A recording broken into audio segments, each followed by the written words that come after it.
In this video, I will show you how to use TapTap Send to send money to the Philippines. So to do this, open up the TapTap Send app, and from here you want to click on the country it's currently set to. So for me it's Bangladesh. Click on that country, and here just search for the Philippines by scrolling down to the P, and then here click Philippines. Now from here you can choose how much you want to send, either in your own currency or in the recipient's currency. For example, I'll say 5,000 Philippine pesos.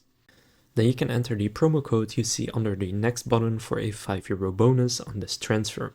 So then click next. And now here click add new recipient. Now here just choose how you want the money to be delivered to your recipient. For example, I'll say Gcash. Now here just enter the recipient's full name and their account number, and then click next. After doing that, enter some more details such as your own payment method, and just follow all of the steps, and then you will get to an overview of the details. Make sure it's all correct, and if it is, confirm the transfer, and then the money will be on its way to your recipient in the Philippines. So now you know how to use TapTap Send to send money to the Philippines.